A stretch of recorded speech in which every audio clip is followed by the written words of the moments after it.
Hi, Miss Denise Ramon. How are you doing? I'm doing well. How about you? Fine. We've just been talking about death and taxes, haven't you and I? Yeah. Hello, Eric. How are you doing? I love you. He says, "Hi, Mama." He says, "I love you."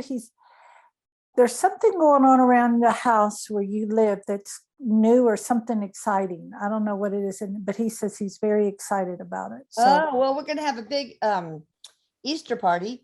We're gonna have it okay. like the grown-up men. I have the little carrier where you can put different beers. I'm gonna hide the beers, they hunt for it. Girls, they're gonna get Sephora or Ulta things, and the kids, of course, candy or whatever.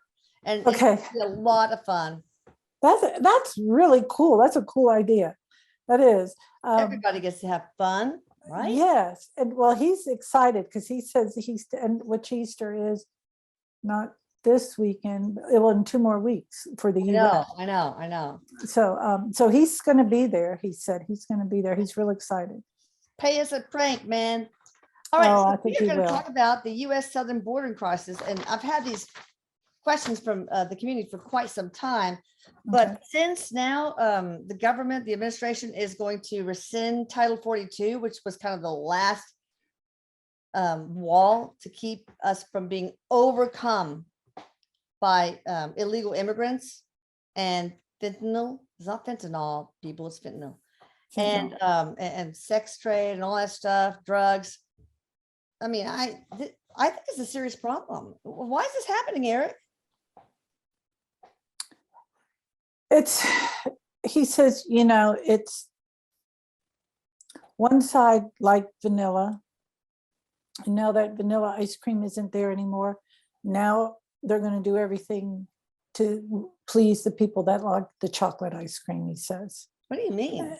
Like one side who was for all of that, they put that in, and now there's another side, and I'm assuming he's talking political stuff that are that are trying to look decent or good or whatever it is, trying to look like they're Compassionate?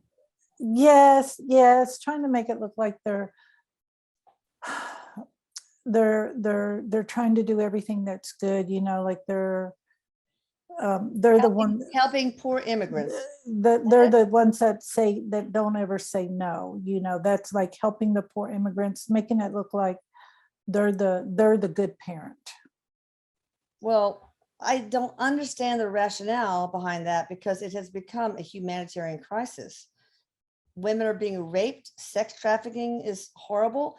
Fentanyl is coming from China through the southern border, killing there's more deaths from fentanyl than there have been in Ukraine and Russia combined. So I don't see how that is being nice. And I'm a cynic. As far as I think that the administration is trying to change the electorate. They're trying to get in millions and millions and millions of people that will be given amnesty, and they will remain in power forever. I think that is it. And a lot of other people think the same.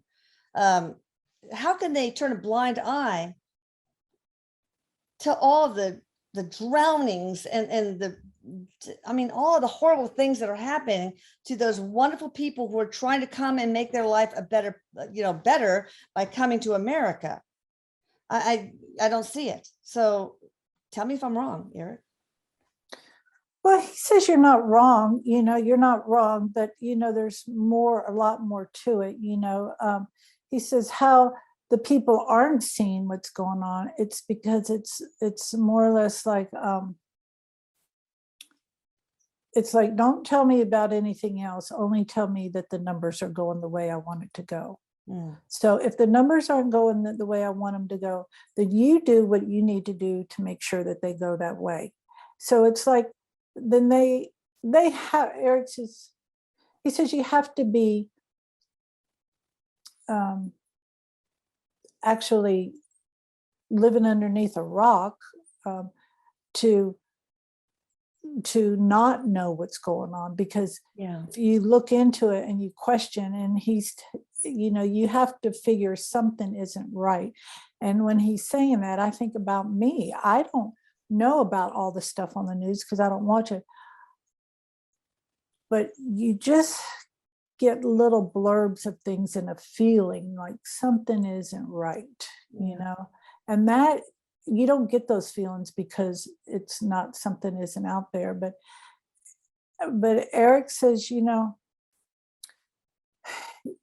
there is an agenda. He says there is an agenda as to why they're doing things, and it's not for peace and love, is what he says. I'm always for just the greatest good for the greatest number of people. And these border patrol agents, you know, not all of them are perfect, of course, but they are freaking out because they expect 18,000 immigrants swarming the, you know, trying to push through the border a day. And, you know, 8,000 is too much. So what they're going to have to do is sit there and process all these people and leave 200 miles or more of porous border for the cartel to bring in drugs to kill our children. That's Kill the our idea. children. He said that's part of the idea of it. And I'm wondering if China planned on this, because it's all Chinese, it's all from China. Nothing against Asians, don't even do that, but the Communist Party, okay, not Chinese people. Chinese people are great. Well, like everybody, not everybody's great, but you know, it's like, you know, is this a Chinese plan? I mean, first the COVID, and now they're trying to kill our children with overdoses of fentanyl and ISO, the new one that's worse than. Erik says it's not a Chinese thing. He says it looks like it is, but it's not. No, and it's like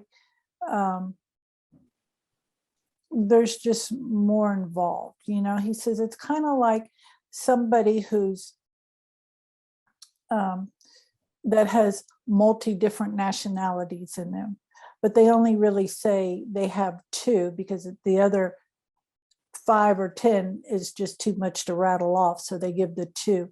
And he says, and this is kind of like this, you know, we think it's China or we think it's one other place, but there's a lot of other ones involved in it too. He says it's not. Yeah, so it's not really premeditated by the Communist Party, Chinese Communist Party at once to let's kill as many Americans as possible. It's just that there are people in China that want to make money by selling fentanyl and ISO and others. There's a thirst for it. There's a thirst for the fentanyl. For the money. Yes, there's a thirst for the fentanyl, and he says, you know, if there wasn't a demand for it, then but there is a thirst for it. And the way he tells me there's a thirst for it, I feel like there's another layer who wants it because it does bring in an income. Yeah. Well, you know, on the other hand, we got to look at the people who take the drugs. They're responsible for this too. Yes, he says the ones that are digesting it, yes, but the ones who are digesting it aren't in the right mind anyway. Yeah, it's awful. He says if there wasn't fentanyl, then they would go to something else. It would be something else. All right, let me look at some of these questions from the community. And I really appreciate you guys from the community helping us with questions, because we really care about, you know, the questions that you want answers for. Can Erik give us some perspective on immigration? As in, like, what it? From the spirit, I guess. Spirit. Well, Erik says, you know, of course. What do they think about porous borders? What does Spirit think about illegal immigration versus legal immigration? I know there's a lot of companies that want cheap labor and they're lobbying for that, so they're complicit in this.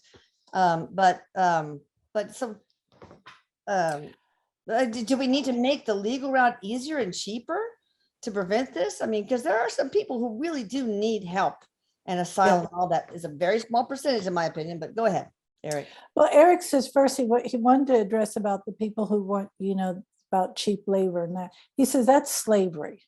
I know, terrible. So another slavery, not the greatest good, man. No, it isn't. So he says that, and he's reminded me back in the early 80s, remember they started doing crackdowns, he said here, about making sure people were legal, because there were some Oh, yeah, I remember. Yeah. Yeah, especially at our refineries and stuff. He's reminding me how we had a lot of labor for $5 when they would have to pay someone else $15 or $20 an hour back then. So he says, it's slavery is what that is. And he says, there's not a one fix. He says, over here where I am, there are no borders. We can go wherever we want. He says, we have borders over here because it's about control. It's about, he says it's about control. If some of these other countries had access to what we as in the United States have or other European countries have, they wouldn't be a need for them to come over. So that's the question, he says, is why are they wanting to leave their own country? Because these people love their country for the most part, but it's out of destitute, safety, life, health, and and it's in these countries that don't have much protection. That's where you get a lot of sex trafficking, and then it floats into our country. And this is why he says one of the administrations, and he says he's not going to say who, but one of our administrations didn't want a lot of traffic in here because of that. They don't want, or they do want? They don't want a lot of immigrants coming in, because if you say, no, you can't come in, well, then they don't have a market to bring these type of people in for human trafficking, sex trafficking, and all this other stuff. Yeah.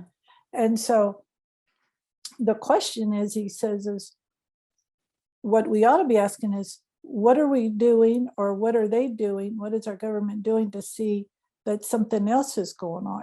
What's going on in those countries that are making them want to come here?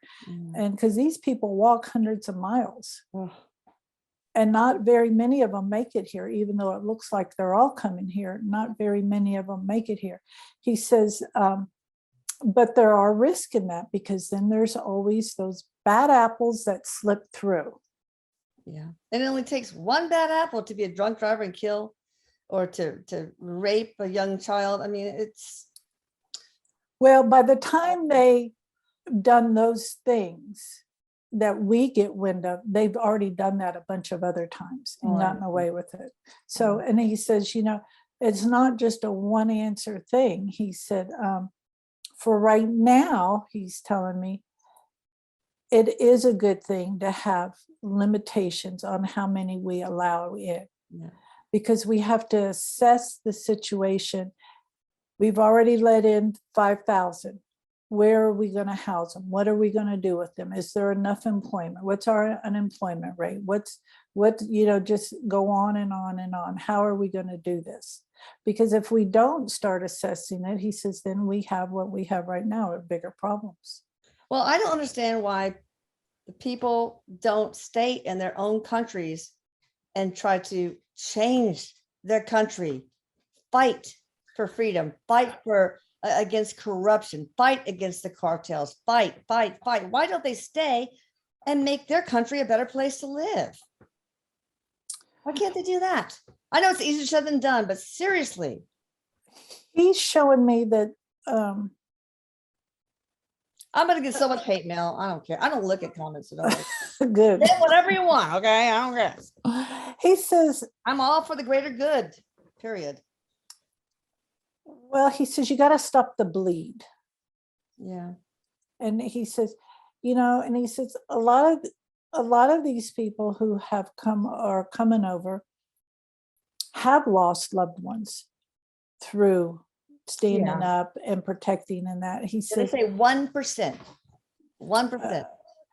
He says there's a lot going on. He says that we don't hear or see, and he goes, just all over, because if he says, if you don't rock the boat, you won't flip over. Yeah. And he says, but he says, you have to, but he says, but there's word out there that if you go to the U.S., and I'm going to pick the U.S. because this is where I am, If you go to the US, you can have this, this, or this. And Erik says, where are they getting this word from? So he says, you got to start sending another message. And that's what we need to start saying is there are going to be, you know, points that we're not going to allow this many people over, or we're not going to do this or whatever. There has to be something set in stone. And he says, and that is the thing, is that we've never been consistent in anything we've done. Yeah, in either any kind of administration, but I think this particular administration, they want to change the electorate. They want to give amnesty to millions and millions of people, so they're assuming that they will vote for their party, but that's not necessarily so. The Correct. population, from what I understand, they're not for illegal immigration, and they're going away from this current administration's party to other parties, independent, whatever. He said this definitely is picking up the independent party more. But he says they can plan it however they want to plan it and think that that's the way it's going to turn out. Yeah. But usually when you're that, he says sneaky about things, it usually doesn't turn out the way you want it to turn out. And he says, and there's going to be a backlash from it. There's going to be repercussions behind it all. He says that is just what's going to happen. There's going to be repercussions. He says it's like opening up the dam just a little bit, and then the force of that just knocks everything over. And he says this is what's going to happen, and then we will have to do something more drastic. Yeah, but what gets lost in all this are the poor people who are trying to find a better life for themselves and their family. I'm not talking about the people who are coming in, they're terrorists or murderers or whatever. I'm talking about the people who really want the best for their families.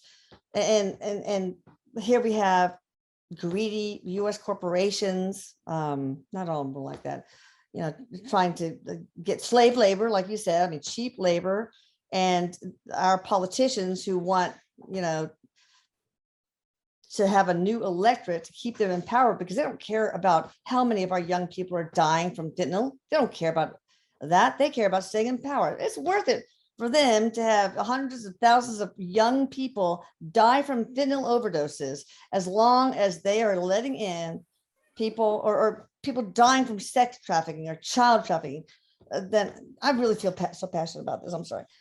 They would rather those deaths, that's the cost of doing business, and as far as us, than our greed for power. I don't know. I hope I'm wrong. Well, Erik says you're kind of not wrong. He says he says they know what's going on, but they just don't tell me about this. I just want to see the numbers, he says. But he says, Mom, just know things aren't going to go the way they have planned, because we're moving into another direction, he said, where things are smoother. And Good. and as he's saying, it's like really what ought to be happening is our government talking with the government of whatever countries are wanting to come over and saying, what can we do to make this a better place to where they want to stay? The Remain in Mexico policy was that. And they in Mexico until you get your case heard. But now it's like everybody come in and here we give you this piece of paper and you got 6 years to come to court. It's ridiculous. And people are coming in with a lot of TB, tuberculosis, and other things. So why are they rescinding the Title 42, you can't come in here unless you test negative and we know you don't have COVID? Why are they rescinding that in May? He says it's more of a how is he saying? It's more of a let's move forward with what's next, like, okay, it's been enough time. Okay, now let's move. Okay. Let's move forward. And that's what they're looking at it as. But they Let's move. know that there's going to be the whole border is going to collapse. 18,000 people a day coming in, and the Border Patrol can't handle that. I feel like Do they know about that? So I why? think that's the intent, really. And Erik says those Border Patrol people are kind of like school teachers. They want the teachers to teach all this stuff, and they want the Border Patrol to do all this stuff, but they have no. It's like crazy. You just can't. Yeah. And he says, and you're going to find that there's going to be a lot of Border Patrols that say, this is crazy. Well, a lot of them are. All right. So there are different types of immigration policies in different countries.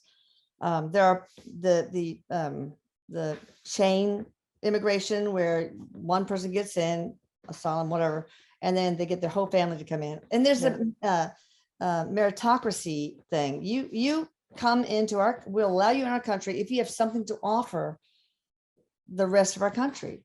I believe in that.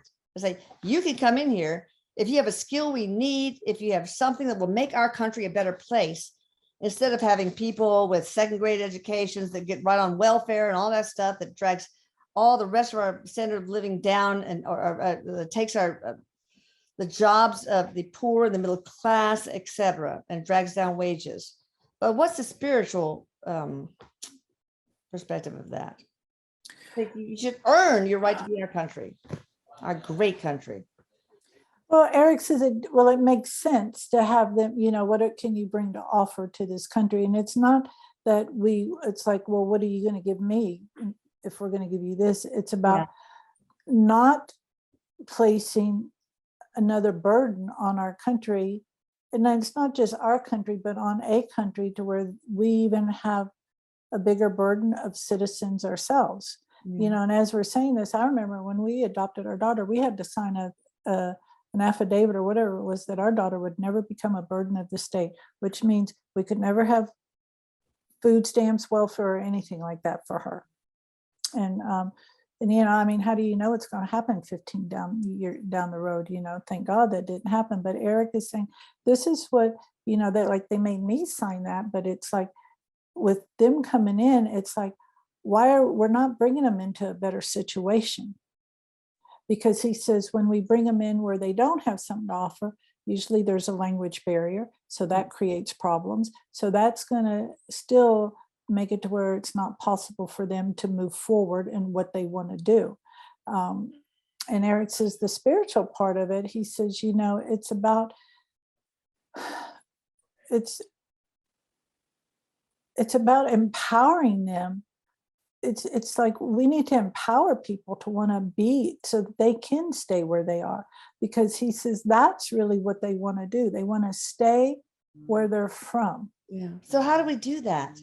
Because it's to me, it's all about protecting our country and our citizens, but also helping those in need that are truly in need. I mean, obviously. Erik says we need to be consistent in our rules, our laws, our bylaws, all the standards. We need to be consistent because we flip-flop back and forth. And that's what they wait for. They wait to see what's going to change, because this is going to change. And it's like, not that we should have it in stone and never change it, but be consistent. Like you have to have something to come into this country to offer, because in order for us to move to another country, we have to have something to offer them. I think New Zealand, you have to come in with $1 million or something like that, or at least New Zealand just doesn't allow anybody to come in. No, it's like you can come in if you come in with $1 million. And that doesn't mean you'll become a citizen either. Yeah.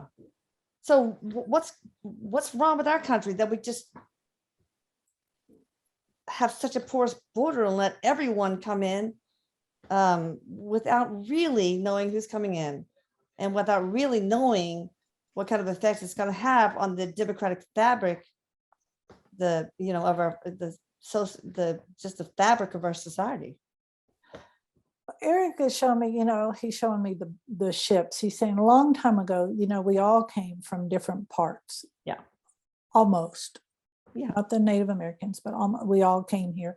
to have a better place, it's cleaner, fresher, bigger, and all of that. We came here to, to start a better place. But he says, as time went on, we got away from the purpose of why we were wanting to come here, and then we got more into the control of it all, is what he's saying. And that is really what's hurting us, is people wanting to have control. And he says, and there was a time where there wasn't that much control, and then people got scared and got together and said, well, if we had a little circle and talk, well, if we do these things, well, then we will have more control, is what he's saying. And they just started making it to where we were dependent on the upper management. So these oligarchies of corporations, oligarchies of government, they're pretty much responsible for all this. All right, so I personally believe that we should make legal immigration easier for asylum seekers and people that have skills that we need, etc. Am I wrong?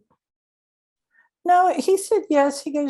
He's saying yes, and he goes, and not make it where it's so expensive. Oh, yeah. Because He we said- are a nation of immigrants, of course, so we need Yeah. immigrants. He We says, love and it. because then you limit, and he goes, and then that's where you get corruption and all this other stuff coming in. He says, make it to where it's a little simpler and Yeah. easier. It's like, these are our guidelines. This is what must be done. And have it to where it's obtainable, to where you can Yeah. obtain it, Right.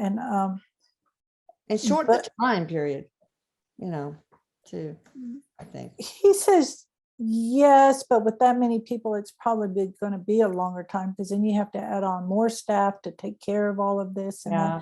he says, but if you did shorten the time span some and not have it where it's so costly, he just tells me it's just, he's showing me how the borders they won't be gushing with people in, because now they know they don't have to gush in, because they already know if we gush in through the borders, they can't stop everybody. I know. So they know that up front. And that's what they don't tell us. You're talking about? The people coming in. Okay, got it. They know, because the people, they get the information, and so they know. And so, yes, there's a lot of people that don't make it in, but then there's a lot of people who do make it in. Right. Okay. But we don't get to hear about where they go. Yeah, no. So 3 states, Arizona, Missouri, and someplace, are suing the administration to try to prevent the rescinding of the Title 42 that's been keeping the border slightly manageable. Will And they safer. prevail? Erik makes me feel like he's like, he says it's solid. He says it's good that they're doing that, because he says this is kind of like the first time anybody's like standing up and saying this isn't okay. And so this is good. And I feel like from what Erik is saying, there are going to be other states that follow suit. Okay. Okay, some questions. How did the number of illegal migration compare to legal migration? Oh my God. Well, he says it's not balanced. There's more illegal coming in than there is legal. All right. Are there more approvals from richer countries? Letting people in to their countries? Right. He says, no, he says they have more approvals, but they don't have more people. So they don't have the porous border. So what do you think about the wall? Would that, the ease of getting in is a magnet that has people come here, risking the life of their families, the women, the mothers, the children. If we had a wall, in every place that could have a wall, would that save lives? I He know we'll said, cut down on immigration, illegal immigration, but will it save lives? he says to a degree it would, because he's showing me, because then it narrows things down. So they're going to not, it just narrows things. So he said, yes, you're not going to have that kind of influx, because then they know. And when he says they, not so much as the people looking to get out of what it is, but it's more or less the people who are corrupt will know, like, oh, Okay. the entry is a little bit narrow, so we can't do this like we used to. And I also feel like how Erik is showing me, these people coming over here, they have, there's, I don't want to label them as the cartel or any of those, but there's people over there that are enticing people, saying, okay, well, if you give me $500, I'll get you over there. And the half of them don't ever get them over there, but they get their money. And $500 for Mexico, that's a lot of darn money. Yeah. Is George Soros, the globalist, is he involved in any of this?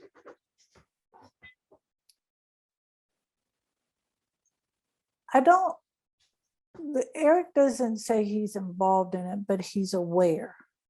Okay.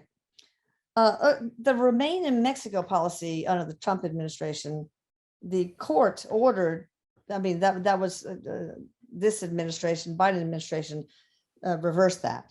The court ordered that it be put back into place, but they have not done that. Why? And will that happen?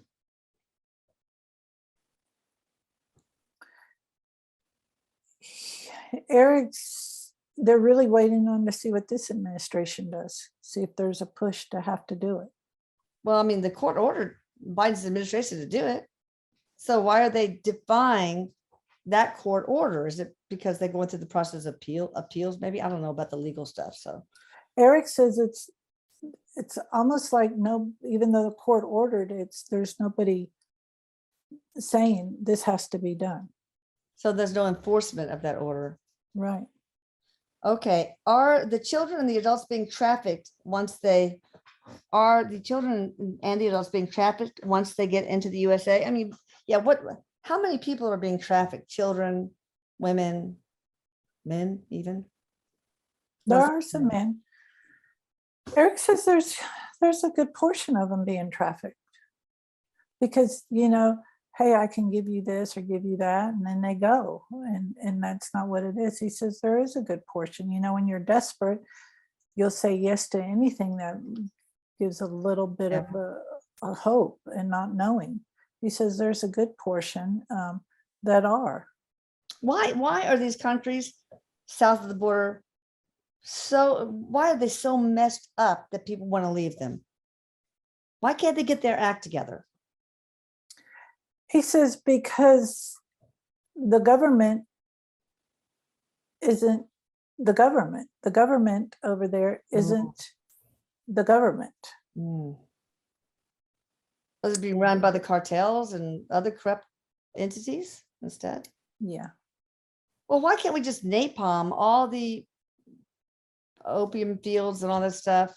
I guess they still get it through China, but I mean, I just hate to see unnecessary deaths of our children. It is real sad. And Erik says, but Erik says, you have to remember, Mom, he says, a lot of these people signed up for, like, the deaths and that, so we can see the magnitude of it, because what we're seeing now has been going on for decades, but now it's coming to light. Well, what's the spiritual lesson for the collective then? That we need to start taking ownership our own selves and need to start questioning why. And I have to laugh when he says that, because I used to get in trouble all the time when I was younger for asking why. I just wanted to understand why. But he says, it's to start taking responsibility for ourselves instead of saying, oh, well, this person or the government will take care of this, or we'll do this, or it's about taking responsibility. And, he says, are you talking about the immigrants, or you're talking about the everything in a collectiveness of all. you know, and he's saying, if we would stop saying, okay, what you do, Mexico is okay, or other southern borders, what you do is okay as long as you don't interfere with us. He says, we need to stop that too, because Yeah. that's not okay. No. Don't give them any foreign aid until they get their act together. They should get their shit together before we give them a nickel, because that's not going to, those nickels are not going to the right place anyway. No, So, they're not. They're money not. talks, and that's how Trump got the remain in Mexico policy, by saying, okay, no more foreign aid.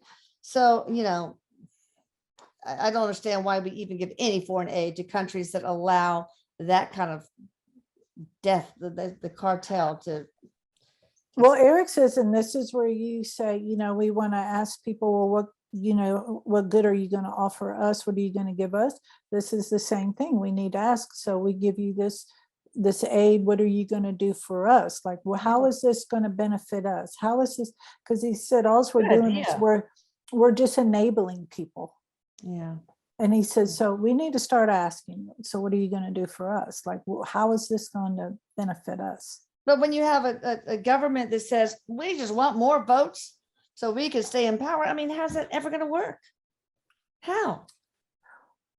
Well, he says both sides are corrupt, okay? But the current administration, they want a massive swell in the electorate that's going to say, oh, thank you for getting this, and thank you for the amnesty, the green card, and yes, we will vote for your party for the rest of our lives. I mean, that's the way that's the cynical truth, but it's the truth, I think, isn't it? Well, that's what they hope. But of course, people are going to say, oh, yes, we'll vote for you just to get that. But is that the motivation? It's more than that. Erik says it even goes above that. It goes above that. But Erik says, not everything goes according to plan, he says. Yeah, I get it. Yeah. All right. Well, I don't understand why Latinos vote for a party that is for, third trimester abortion. They're Catholics. I don't even understand that at all. I don't get it. I'm not saying I'm against abortion or whatever, but I'm just saying that this is a group that is Catholic, and for the most part. And anyway, we'll go there another time. Are any terrorists getting in through the border? Of course, a lot of gangs and stuff, of course. What happens to all the children that get separated from their families and disappear? And what is the spiritual purpose behind that?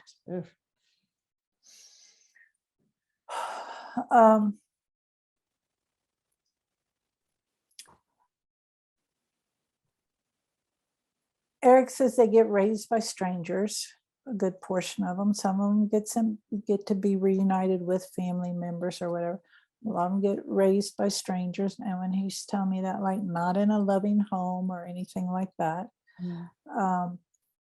The spiritual contract on that is, he says, one, and it's hard for us to comprehend this because we see the sadness and the sickness and all of that in it.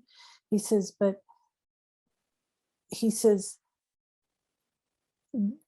they did sign up for this, and it's to bring awareness to what's going on.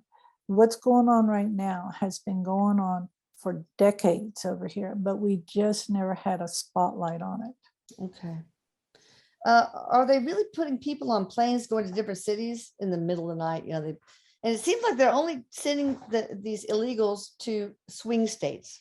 Like they want to change that demographic, but I could be wrong. Maybe I'm way too cynical, but tell me about that, Erik. I'm asking him, do they send people in planes? He said, of course they do. Yeah. Of course they do. At our expense, the taxpayer. Yeah, but I don't feel like they're on Delta Airlines getting hors d'oeuvres served to them either. I feel like it's more military type things.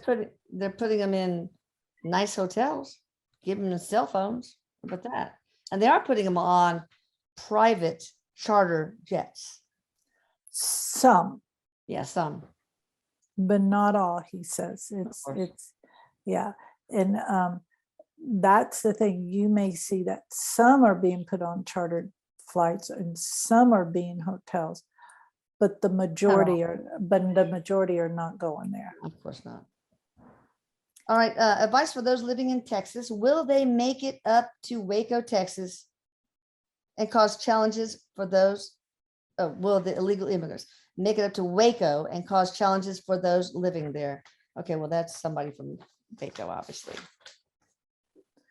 Will they make it to Waco, the illegal Of immigrants? course they will. They probably already have, right? Well, Erik is like, yeah, they're going to make it there and they're going to make it other places. Yeah. Okay, the border towns are struggling. I mean, they don't have the infrastructure to school the children and all that kind of stuff, health, the emergency rooms, all that. So what do you say? What can you say about that? How can we help border towns?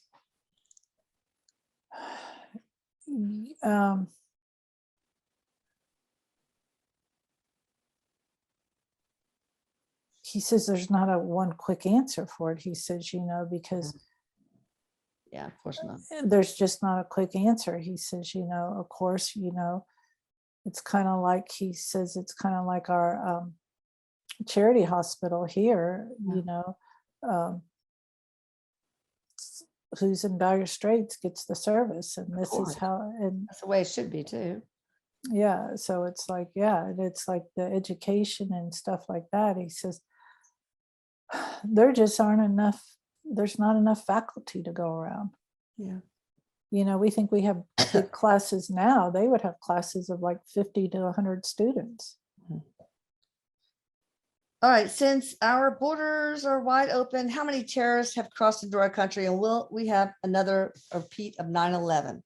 So we talked about, yes, terrorists are coming across. How many? How many digits in that number? We'll just start with that. 3 digits, 4 digits? 4 digits, but will we have another 9/11?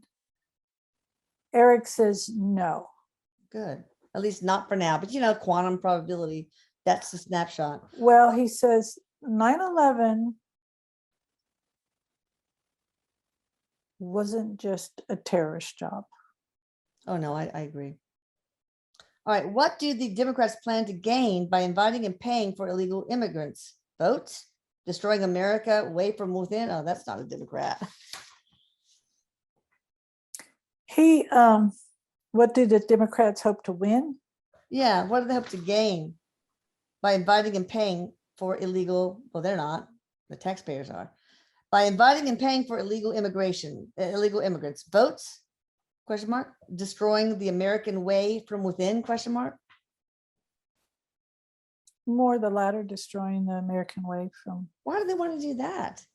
Don't they love them? Because we're wakening up. And they don't like that? No. Oh, okay. Can you expound on that, Erik? Because we are not, he says, because we're questioning things more. Yeah, they can't, we're not as malleable. Right, we're questioning things. And there's a lot more people like, well, let me investigate to see what's going on. Let me see. And he says, people are awakening up more. And he says, we're awakening up at rapid speed. And they know that. He says, and this is the spiritual part of this is, it's like, he says, you hear it from different people. They say it in different ways, but it's all the same thing. He's showing me the veil is thinning. Yeah. And that brings fear.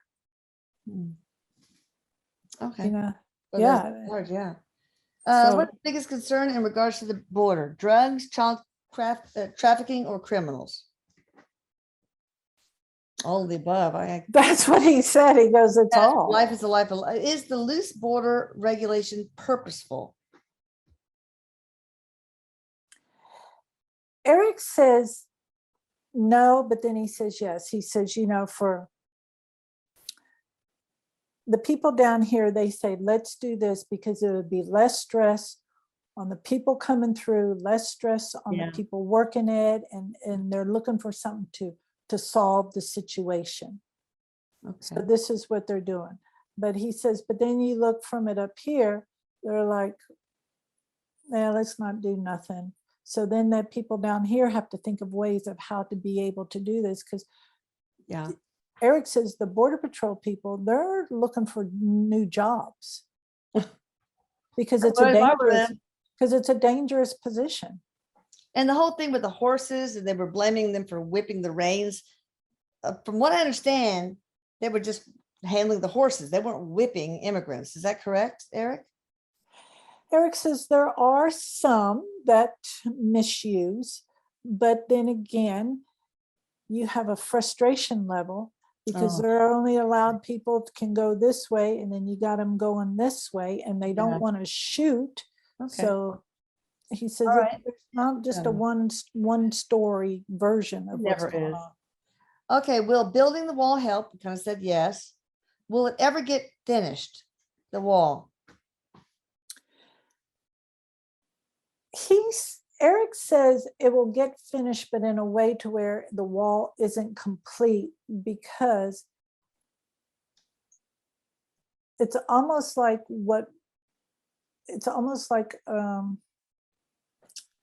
things are shifting is what he's saying. So there's not a necessity to have all of that, Okay. you know. What's shifting that's making it less needed?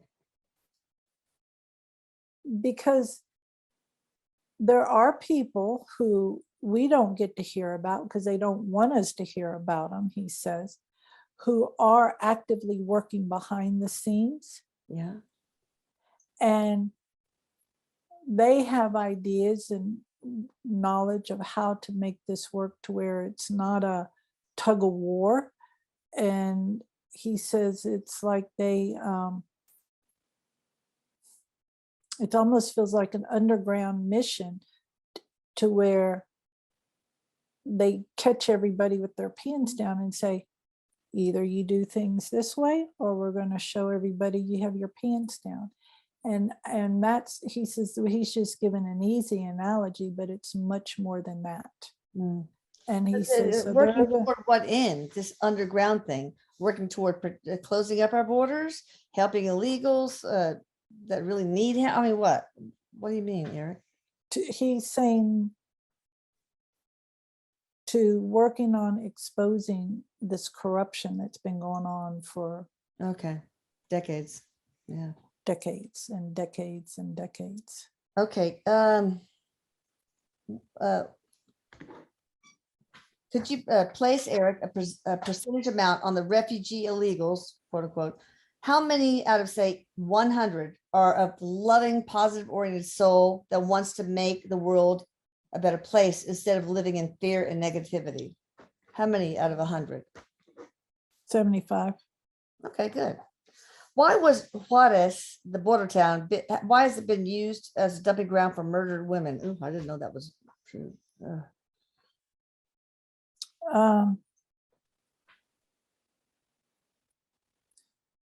He's telling me it's almost like it's a gateway of the traffic. Okay, the sex traffickers. Mm-hmm. Okay. And it's also, he says, it's also, they put those women and other people there, and Erik shows me it's almost like they put them in real shallow graves so they will be found, to like say, Don't mess this with them. this is the end result. Ugh. Yeah, don't mess with us. Ooh. All right, Erik, what is the best way to handle the issues at the border?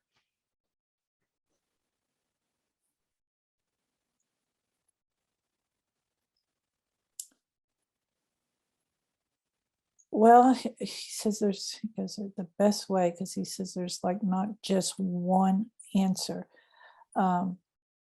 He said the best way would be to stop all supply and demand, like don't supply them with anything. And when he's saying that, I feel like their government and all this other stuff, don't buy any more of their drugs, don't allow any more of that, because he says we are also a participant in Oh, yeah. purchasing and But how can you purchasing. tell a 14-year-old that wants to try heroin, not or It's fitness? not a 14-year-old. These are upper management. Oh, okay, right. Yeah. How are you going to get them to stop when the money's so good? He says that's why we're in the situation we have been in for the past few years, is because he says people are wakening up. Yeah. It's like he says we're kind of like the whistleblowers. Yeah. And you know, whistleblowers are not popular. No. And so and you have to take it slow. And every time he talks about the whistleblower, I think of the woman who was a whistleblower for Enron. She had death threats. Oh, Everybody hated her except her family. It was horrible for her.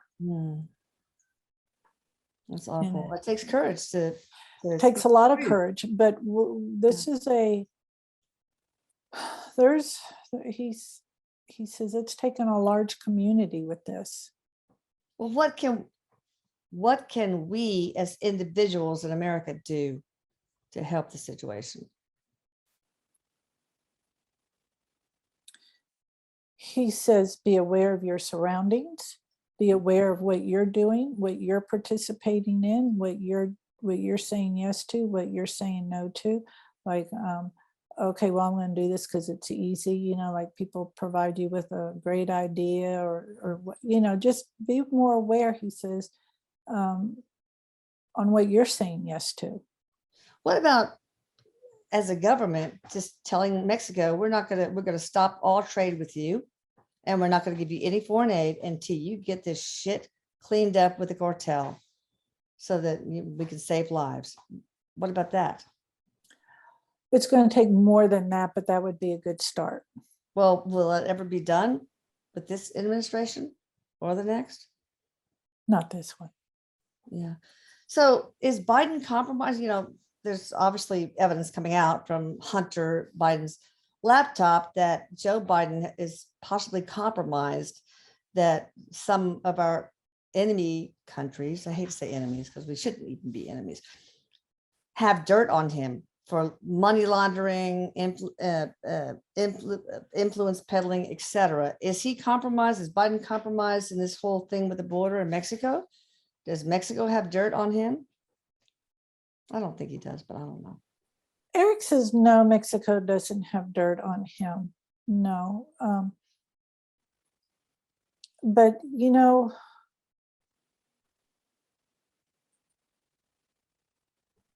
he says it's about